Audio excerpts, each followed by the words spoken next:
अस्सलाम वालेकुम। 7 न्यूज़ से मैं हूं आपकी मेज़बान अरूज मलिक। आप देख रहे हैं प्रोग्राम पाकिस्तान के साथ। यकीनन आप सब खैरियत से होंगे व्यूअर्स।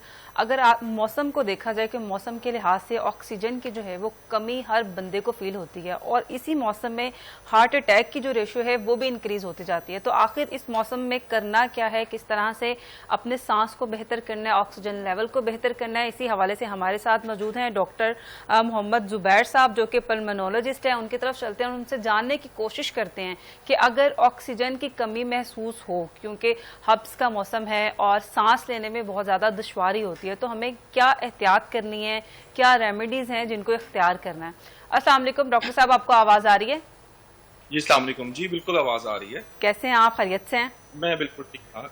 तो सर बताइएगा कि अगर मौसम को देखा जाए, जी जी ऑक्सीजन की जो कमी है बहुत ज़्यादा महसूस की जाती है और हार्ट अटैक की भी जो है ये एक बाइस बनता है, तो क्या करना है इस मौसम में? अपना ऑक्सीजन लेवल जो है उसको कैसे बेहतर रखना है? जी ये जो सीजन है ना, जो थोड़ा हबस का सीजन है जिसमें स्वेटिंग बहुत ज्यादा होती है।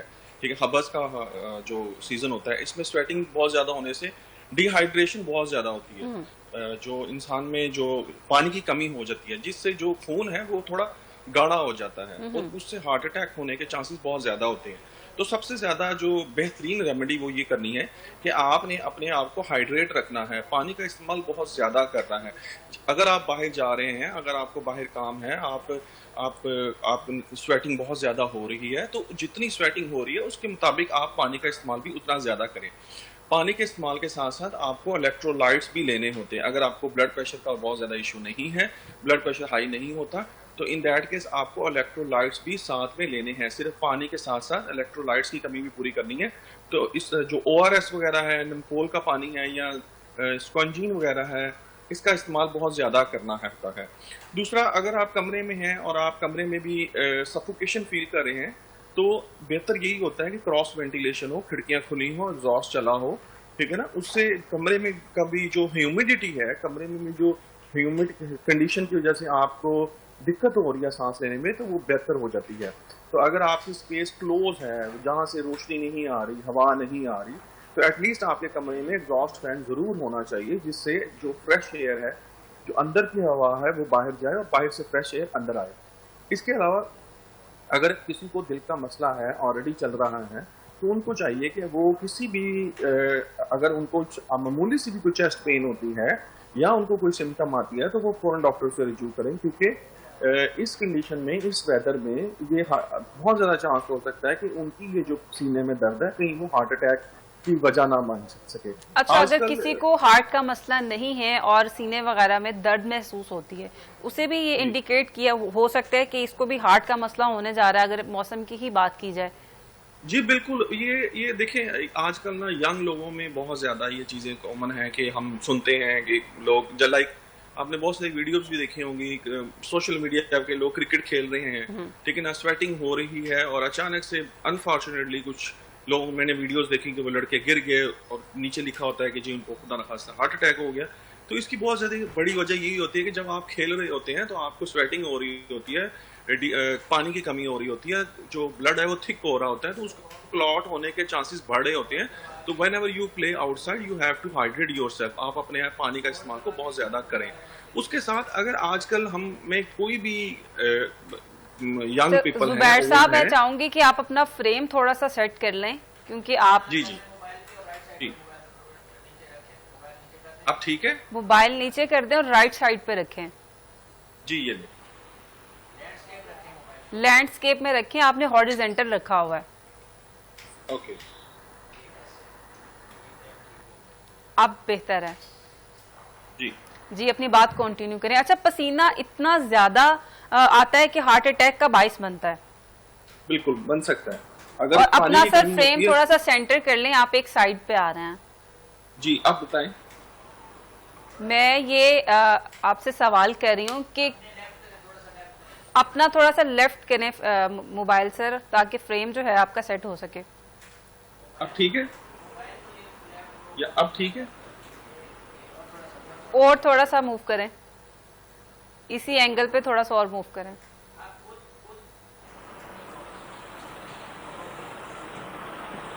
ठीक है, ठीक है। जी जी अच्छा, बताइएगा। आप कैमरे में देखें सर। जी जी कैमरे में देख रहा हूँ, बताइएगा। आपने सिर्फ कैमरे को ही फोकस करना है। जी जी जहाँ कैमरा आपका लगा हुआ है वहीं पे आपने देखना है। जी जी मैं देख रहा हूँ। जी जी आप बताएं। ठीक है। हम्म।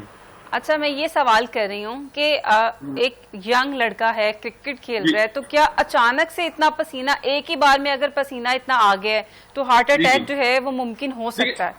देखिए उसमें बहुत सारी चीजें और भी फैक्टर्स होते हैं, सिर्फ इसमें डिहाइड्रेशन या पानी की कमी नहीं होती, स्ट्रेस फैक्टर बहुत ज्यादा कॉमन होता है। यंग लोगों में आजकल बहुत ज्यादा स्ट्रेस फैक्टर है जो कि कॉज कर देता है। स्मोकिंग बहुत ज्यादा एक हमारे में जो है ना, यंग पीपल में स्मोकर्स है वो बहुत ज्यादा स्मोकिंग करते हैं, एक ये भी फैक्टर हो सकता है। ठीक ना, उसके बाद हम टेस्ट वगैरह नहीं करवाते हैं, और को बेस लाइन को लिपिड प्रोफाइल होनी चाहिए, पता हो कि कोलेस्ट्रॉल लेवल कहता कितना है, ट्राइग्लिसराइड लेवल कितना है। ठीक है। अच्छा, ये चीजें होनी स्मोकिंग से चाहिए, सांस का ठीक है तो सांस का ताल्लुक हो सकता है, लेकिन स्मोकर को हार्ट अटैक क्यों होता है? जी बिल्कुल, स्मोकिंग जो है वो बहुत इंपॉर्टेंट है, ये मैं आपको बताना चाहता हूँ। लंग्स तो इफेक्टेड है ही है। लंग्स इफेक्ट होते हैं डेफिनेटली, लेकिन ये हार्ट अटैक के भी बहुत बड़ी कॉज बनता है स्मोकिंग। ये सिर्फ लंग्स को इफेक्ट नहीं करता, ये बहुत सारी और भी बीमारियां जिसमें हार्ट अटैक बहुत बड़ी मेजर बीमारी है, उसकी रीजन भी ये स्मोकर्स में होती है। क्योंकि जो स्मोकिंग वाला होता है, जो निकोटीन होती है, वो सिर्फ लंग्स के ऊपर इफेक्ट नहीं करती, ये आपकी हार्ट की जो जो खून की नालियां हैं उनको भी इफेक्ट करती है, उनमें भी ये डेपोजिशन करवाती है, और जिससे खून की नालियां तंग होती हैं और हार्ट अटैक होने के चांसेस बढ़ जाते हैं।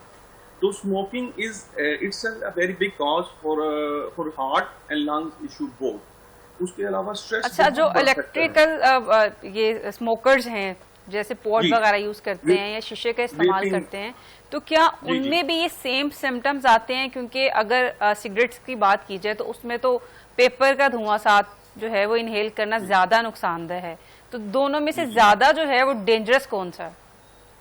अच्छा, ये एक कहा जाता है कि आपने स्मोकिंग को क्विट करना है तो आप वेपिंग शुरू कर लें, और वेपिंग के इतने ज्यादा नुकसान नहीं है। देखिए, इस पे बहुत ज्यादा कोई दुनिया में बड़ी स्टडीज नहीं हुई कि वो ये साबित कर सकें कि वेपिंग नुकसानदेह है या नहीं है, लेकिन फिर भी वेपिंग को प्रोहिबिट किया जाता है, इसको डिस्करेज किया जाता है, और इसको हम इनकरेज नहीं करते कि आप वेपिंग करें। वेपिंग में भी कुछ केमिकल्स, वही केमिकल्स हैं जो बहुत बड़ी मिकदार में शामिल हैं, जो कुछ आम सिगरेट में है। तो वेपिंग इटसेल्फ जो है ना, ये लंग की इश्यूज करवाती है, और वेपिंग से एक बहुत लंग इशू, इवालीब उसको बोलते हैं, लंग इंजरी हो जाती है, वो बहुत कॉमन है। तो वेपिंग इटसेल्फ जो है वो हम इनकरेज नहीं करते कि आप स्मोकिंग को छोड़ कर वेपिंग शुरू कर दें, और वेपिंग फिर बच्चे बहुत ज्यादा करते हैं, सारा दिन करते हैं, हर वक्त करते हैं। तो अगर आप उसकी नेट निकोटीन इंटेक देखेंगे तो वो उतनी ही हो जाएगी, बल्कि उससे ज्यादा भी हो सकती है। फिर वेपिंग का नुकसान ये है कि उसमें डिफरेंट किस्म के लड़के जो हैं, या आजकल की जनरेशन है, वो मुख्तलिफ वेपिंग वाली डिवाइस के साथ मुख्तलिफ जो केमिकल्स यूज करते हैं, वो और एक ज्यादा नुकसानदेह चीजें हैं। अच्छा, आजकल तो एक और बड़ी मैं चीज देख रही हूँ, पोस्ट और वीडियोस इस तरह की आ रही हैं कि वेपिंग से आपकी जो आई साइट है, बिनाई जो है वो बहुत ज्यादा मुतासिर होने का जो है वो खदशा है। तो क्या मतलब लंग से अब आई साइट कैसे? देखिए, इसमें तो ऑप्थेल्मोलॉजिस्ट जो है, आई स्पेशलिस्ट जो है, वो आपको बेटर कमेंट कर सकते हैं कि आया वेपिंग का आई पे कोई इफेक्ट होता है या नहीं। ये अगर आप किसी ऑप्थेल्मोलॉजिस्ट से सजेस्ट करें, उनसे मशवरा लें, तो वो आपको ज्यादा बेहतर बता सकते हैं। एज पर पल्मोनोलॉजिस्ट हम तो सिर्फ कमेंट करते हैं लंग्स के ऊपर, और आईज का हमने कोई बहुत ज्यादा देखा नहीं है। बट नहीं, लंग्स तो मुतासिर होते ही हैं स्मोकिंग से। और क्या क्या जो हमारे अंदरूनी ऑर्गन्स हैं, और कौन कौन से ऐसे हैं जो ज्यादा जो है मुतासिर होते हैं?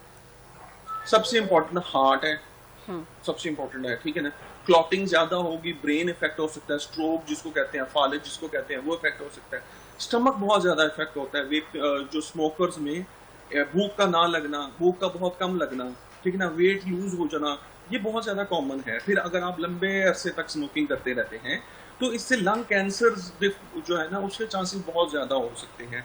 COPD है, क्रॉनिक ऑब्स्ट्रक्टिव लंग डिजीज है, वो बहुत कॉमन है। किसी को एस्थमा है, कोई बचपन से किसी को एस्थमा चल हो रहा है, लेकिन अगर वो साथ में स्मोकिंग करता है तो उसके एस्थमा ट्रिगर होने के चांसेस 100 टाइम्स मोर हो जाएंगे, क्योंकि वो एक कांस्टेंट एक इरिटेंट अपने अंदर लेके जा रहा है। तो वो जो स्मोकिंग है वो बहुत ज़्यादा एक कॉज कर सकती है उसके एस्थमा को मजीद बिगाड़ने में।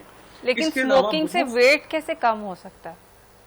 देखिए, जब आप स्मोकिंग करेंगे ना तो आपका जो इनटेक है, डाइट है, वो डेफिनेट, जब आप बहुत ज़्यादा स्मोकिंग करते हैं तो भूख कम होती है, ठीक है ना, भूख कम होती है, ठीक है, स्ट्रेस है, स्मोकिंग है, इनटेक कम है, with the passage of time it can reduce your weight, ठीक है। जब भूख नहीं लगनी तो वेट रिड्यूस होना है, ठीक है। दूसरा, अगर खुदा ना खास्ता स्मोकर है और उसको आ रही है आपको वीडियो मेरी? नहीं, वीडियो नहीं आ रही, आपकी आवाज आ रही है।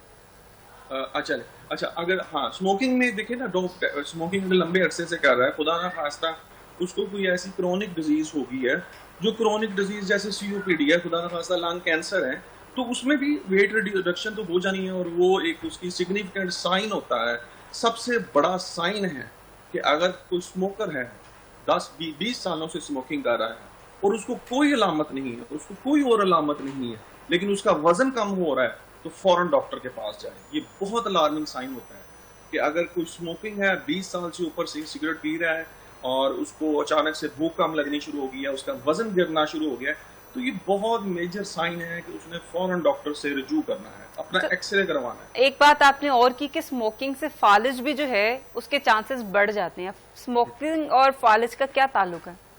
जी, क्योंकि देखें, ये जो स्मोकिंग है ये आपकी खून की नालियों में जो है ना वो क्लॉटिंग करवाता है ना, और डेपोजिशन करवाता है, कोलेस्ट्रॉल भी इससे बढ़ता है। तो जब आपका क्लॉट हार्ट में जाएगा तो वो क्लॉट हार्ट से ब्रेन में भी जा सकता है, ठीक है ना। तो यानी कि ये क्लॉट है ना, वो किडनी में भी जा सकता है, वो किडनी को भी इफेक्ट कर सकता है, वो ब्रेन को भी इफेक्ट कर सकता है, वो हार्ट को भी इफेक्ट कर सकता है। तो चूंकि ये क्लॉटिंग को इंक्रीज करती है, ये तो उस वजह से आपका कोई भी ऑर्गन मुतासर हो सकता है। अच्छा, अगर एस्थमा की बात की जाए और अगर इस मौसम की बात की जाए, तो एस्थमेटिक जो लोग हैं इस मौसम में क्या उन्हें मुश्किलात ज्यादा नहीं उनकी बढ़ जाती, सांस लेने में दुश्वारी है, तो क्या एस्थमा से कोई अमवात की रेशो भी इस मौसम में बढ़ जाती है? देखिए, एस्थमा एक ट्रीटेबल डिजीज है जो टाइमली और उसको अच्छे तरीके से ट्रीट कर ले तो उसकी मोर्टेलिटी बहुत कम होती है, लेकिन अगर आप उसको ट्रीट नहीं करेंगे तो ये बहुत ज़्यादा खतरनाक भी हो जाता है, ये इवन आपको ICU तक ले जाता है।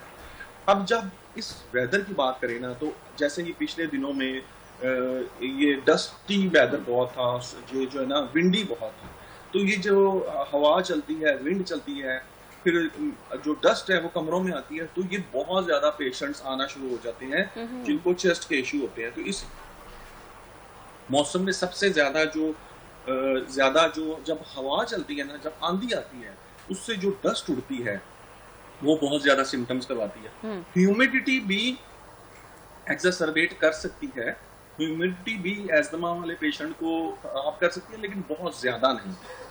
ज़्यादा डस्ट करती है, बहुत ज़्यादा गर्म हवा है, बहुत ज़्यादा ठंडी हवा है, ये चीज़ करती है। स्मोकिंग करती है, स्ट्रेस करता है, बहुत ज़्यादा जो कोई किसी को परफ्यूम से एलर्जी है वो कर सकती है। तो ये चीज़ें, ये फैक्टर्स ज़्यादा होते हैं, एंग्जाइटी है, तो ये फैक्टर्स होते हैं जो एस्थमा को बढ़ा सकते हैं। आजकल के सीज़न में जो मेजर आपने एहतियात बरतनी है वो यही है कि अगर आपको बहुत ज़्यादा स्वेटिंग हो रही है, आप बाहर काम कर रहे हैं, तो आप पानी का इस्तेमाल ज़्यादा रखें, सर को ढांक के रखें, ठीक है। बहुत ज़्यादा हीट स्ट्रोक से बचें, ठीक है ना। अब हीट स्ट्रोक से हम बाहर आ चुके हैं, मई जून की गर्मी से हम निकल चुके हैं, अब डिहाइड्रेशन वाला वेदर है। ये डिहाइड्रेशन वाला वेदर है, इसमें स्वेटिंग ज़्यादा होगी, पानी ज़्यादा निकलेगा, किडनीज अफेक्ट हो सकते हैं अगर आप में पानी की कमी होगी। दूसरा जो मैं बहुत ज़्यादा आजकल पेशेंट्स हम एक और भी देख रहे हैं, आजकल गैस्ट्रो के पेशेंट बहुत आते हैं, ठीक है ना।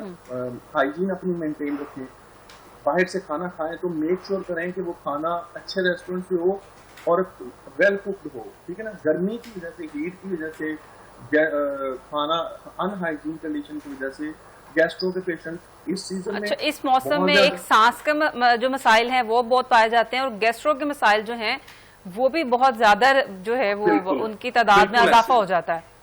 बिल्कुल, गैस्ट्रो के पेशेंट्स में बहुत इजाफा होता है और डिहाइड्रेशन में भी और सांस लेने में भी दिक्कत होती है। तो ये तीनों चीज़ें बहुत इंपॉर्टेंट हैं कि आप अपने इन्वायरमेंट को, आप अपने कमरे को ह्यूमिडिटी कम रखें, वेंटिलेशन अच्छी रखें, दूसरा पानी का इस्तेमाल ज़्यादा करें, और ओआरएस अगर ज़्यादा स्वेटिंग होगी है ओआरएस के साथ इस्तेमाल करें। तीसरा, अगर आप जो भी खाना खाएं आप अपनी हाइजीन को मेंटेन रखें उसकी, क्योंकि गर्मी की वजह से फूड जल्दी ख़राब हो जाती है और इससे फूड पॉइजनिंग भी बहुत ज़्यादा चांसेस होते हैं। बाहर से कोशिश करें, जहाँ से भी खाएं अच्छी जगह से खाएं। अच्छा, घर का माहौल तो बेहतर किया जा सकता है, लेकिन जो वर्किंग लोग हैं जिन्होंने काम पे निकलना है, और जैसा कि आपने पहले जिक्र किया कि जैसी हवाएं चल रही हैं उसमें डस्टी हवाएं हैं, बहुत ज़्यादा मिट्टी है, जो कि एक आम जिसको अस्थमा का नहीं भी मसला, उसे भी सांस लेने में मसला आ सकता है। तो ऐसे लोगों को क्या करना चाहिए, और बच्चों की खास तौर पे क्या एहतियात क्या होनी चाहिए? बिल्कुल, उसमें ये है कि देखिए, अगर आप बाहर निकल रहे हैं और आपको लग रहा है कि विंडी वेदर है तो आप मास्क यूज करें। ये एक इमीडिएट प्रिकॉशन है जो आप कर सकते हैं। नहीं, लेकिन अब पहले ही घुटन वाला मौसम है, मास्क लगा के तो सांस बिल्कुल ही बंद हो जाता है। घुटन वाला, देखिए ये तो बात आपकी बिल्कुल ठीक है, घुटन वाला मौसम है, लेकिन अब हम इस मौसम को चेंज तो नहीं कर सकते, लेकिन अपने आप को प्रोटेक्ट तो कर सकते हैं ना, ठीक है ना। अगर आजकल वैसे इतना विंडी नहीं है, लेकिन आजकल ह्यूमिडिटी ज्यादा है जिससे घुटन ज्यादा महसूस होती है। तो उसमें यही है कि आप अपने आप को हाइड्रेट अच्छा रखें, पानी का इस्तेमाल ज्यादा करें, हाँ वेंटिलेशन करें, अगर कमरे के अंदर एग्जॉस्ट यूज करें। बाहर चूंकि लाहौर सिटी स्पेसिफिकली पोल्यूशन इतनी ज्यादा है, गाड़ियां हैं, उसकी वजह से धुआं इतना ज्यादा है, हम उसमें बहुत ज्यादा कोई अपने आप को चेंज कर नहीं सकते हैं। लेकिन जो एहतियात है वो यही है कि हम थोड़ा मास्क यूज कर लें तो बेहतर है, पानी का इस्तेमाल ज्यादा करें वो बहुत बेहतर है, गैर जरूरी बाहर निकलना अवॉइड करें। हाँ, जॉब पे जाना है, जरूरी है निकलना, वो तो डेफिनेटली उसको हम अवॉइड नहीं कर सकते, लेकिन गैर जरूरी जाने को परहेज करें। और कुछ चीजें हैं जो हम मेंटेन कर लें तो इंशाल्लाह हम इस फेज से निकल जाते हैं और इसको बहुत ज्यादा मेजर। अच्छा, अगर किसी को घुटन फील हो रही है और सांस लेने में बहुत ज्यादा दुश्वारी हो रही है मौसम की वजह से, एस्थमेटिक नहीं है, तो फौरी रेमेडीज क्या हैं कि क्या करना चाहिए? कोई एक्सरसाइज है इनहेल करने की, एक्सहेल करने की, कि इस तरह से किया जाए, नाक से सांस लेके कितनी देर स्टे करना है ताकि ऑक्सीजन लेवल जो है आपका थोड़ा सा बेहतर हो और आप बेहतर फील करें? देखिए, अगर तो आपको कोई लंग्स इश्यूज नहीं है तो फिर कोई बहुत ज्यादा आपको दिक्कत नहीं होगी इस वेदर में। हाँ, आप लंबा गहरा सांस लें, आप चल रहे हैं आप थोड़ा ब्रेक ले लें, आप थोड़ा रेस्ट कर लें, पानी का इस्तेमाल कर लें, ठीक है ना। ये थोड़ा आप एयर कंडीशन वाली एनवायरनमेंट में चले जाएं, अपने आप को कूल कर लें, ठीक है ना। अगर आपको कोई लंग इश्यूज मेजर नहीं है, कोई लंग्स की कोई डिजीजेज नहीं है, एस्थमा नहीं है, तो बहुत ज्यादा आपको परेशान होने की बात नहीं है। ये बहुत ज्यादा वेदर इतना एक्सट्रीम वेदर नहीं है कि हमें एक अच्छे भले बंदे को भी सांस का प्रॉब्लम हो जाए। ये बहुत लेस लाइकली है कि एक हेल्दी लंग को इसमें बहुत ज्यादा कोई मेजर इश्यूज आ जाए। हाँ, लेकिन अगर आपको बहुत ज्यादा इश्यूज आ रहे हैं, सांस लेने में दिक्कत आ रही है, चेस्ट में पेन हो गई है, तो डेफिनेटली आप डॉक्टर के पास जाएं, डॉक्टर आपकी चेस्ट को सुने, डॉक्टर आप ईसीजी करे, जो जरूरी टेस्ट है वो करें। अगर आउट ऑफ द वे जाके आपको सिम्टम्स आ रही हैं, अलामतें आ रही हैं, तो then you definitely have to go to doctor. Otherwise बहुत ज्यादा अगर आप बाहर जाते हैं, आपको थोड़ा सांस का दिक्कत आती है, आप थोड़ा रेस्ट तो सांस लेते हुए किस तरह की आवाजें जो हैं वो खतरनाक हो सकती हैं, जो इंडिकेट करती हैं कि आपको डॉक्टर के पास जाना है? हाँ, तो अगर आप थोड़ा सा चलते हैं आपको सांस फूलना शुरू हो जाता है, बहुत ज्यादा खांसी शुरू हो जाती है, छाती में से सीटियों की आवाज आती है जो दमे के पेशेंट को बहुत ज्यादा फील होती है, सीने में जकड़न महसूस होती है, ठीक है ना। तो और खुश्क खांसी बहुत ज्यादा रहती है, इवन बलगम वाली भी आ सकती है। तो इन केस आप डेफिनेटली डॉक्टर को रिज्यू करें। अच्छा, बहुत ज्यादा ठंडा पानी पीने से भी कोई सांस लेने में दुश्वारी हो सकती है, सांस का मसला हो सकता है, या फेफड़े जो हैं वो मुतासिर हो सकते हैं? अगर आपको दमा है बचपन से है, और तो इस केस में बहुत ज्यादा ठंडा पानी या बहुत ज्यादा गर्म हवा भी इरिटेट कर सकती है आपके लंग्स को, और ये सिम्टम्स आ सकती हैं। लेकिन अगर आपको कोई एस्थमा की शिकायत नहीं है तो फिर इन दैट केस इतना कोई आपको ठंडे पानी से इशू नहीं होगा। हाँ, लेकिन बेहतर है आप बहुत ज्यादा ठंडा पानी अवॉइड करें और जो आपको लाइक जो जो मुनासिब पानी है उसी का इस्तेमाल करें। हाँ, लेकिन अगर आपको अंडरलाइन डिजीज है, खास तौर पे एस्थमा है, तो बहुत ज्यादा ठंडा पानी भी उसको एग्जासर्बेट कर सकता है, उसको बढ़ा सकता है। तो छोटे बच्चों की एहतियात किस तरह से करनी है? छोटे बच्चों के लिए बहुत ज़्यादा एहतियात ये करनी है कि हम तो पानी का इस्तेमाल कर सकते हैं, हम तो पानी पी सकते हैं, हमें तो प्यास लगी है। छोटे बच्चे खास तौर पे जो अगर वो बाहर हैं, वो बाहर खेल रहे हैं इस वेदर में, स्कूलों में छुट्टियां हैं, तो माँ बाप को चाहिए कि वो बहुत ज़्यादा इसके बारे में केयरफुल हों, उनकी हाइड्रेशन बेहतर रखें, उनको उनको बहुत ज़्यादा इस बात पे उनको तरजीह दें कि उनको खुद भी उनके पास जाएं, उनको पानी पिलाएं, और वो जैसे ही आए उनको नहलाएं, पानी दें, उनको पानी का इस्तेमाल बहुत ज़्यादा बेहतर करें। बच्चे उतनी केयर नहीं कर सकते, वो अवॉइड कर सकते हैं, वो इग्नोर कर सकते हैं, वो लापरवाही कर सकते हैं। तो ये माँ बाप का बड़ी रिस्पॉन्सिबिलिटी है कि बेहतर है धूप वाले टाइम पे उनको बाहर ना भेजें, जब शाम हो जाए, ठंडा मौसम हो जाए तो उस वक्त बाहर निकालें। उसके बाद जब वो खेल के आएँ तो उनकी हाइड्रेशन को बेहतर करें। और अगर उनको कोई भी अलामत आ रही है, सांस की कोई भी अलामत आ रही है, तो उसमें आप डिले ना करें, उसमें आप फ़ौरन डॉक्टर को रुजू करें, क्योंकि बच्चे ज़्यादा जल्दी डिटेरियोरेट हो सकते हैं, ज़्यादा जल्दी खराबी की तरफ जा सकते हैं। ठीक है ना? तो बच्चों में तो बहुत ज़्यादा एहतियात है इस वेदर में। बहुत शुक्रिया। डॉक्टर मोहम्मद ज़ुबैर साहब हमारे साथ मौजूद थे, पल्मोनोलॉजिस्ट हैं। हमने जानने की कोशिश की कि मौसम भी कुछ इस तरह का है कि बहुत ज़्यादा केसेस ऐसे सामने आते हैं, सुनने में आता है कि ऑक्सीजन की कमी हो गई, सांस लेने में दुश्वारी हुई, हार्ट अटैक का बायस बनी, क्योंकि अब जो दिल का मर्ज है वो एज तक महदूद नहीं रह गया। आप देखते हैं कि बहुत ही कोई यंग इंसान है, कोई वर्कआउट कर रहा है या इवन कोई भी एक्सरसाइज वगैरह कर रहा है या कुछ भी खेल कूद कर रहा है, अचानक से पता चलता है कि भाई इसको तो हार्ट अटैक हो गया और वो सडन डेथ होती है। तो ये बहुत से ऐसे महरक़ात हैं जिनको आपने गौर से देखना है, एहतियात बरतनी है और पानी का ज़्यादा से ज़्यादा इस्तेमाल करना है। इसके साथ ही हमें दीजिए इजाज़त, मिलते हैं अगले प्रोग्राम में। अल्लाह हाफ़िज़।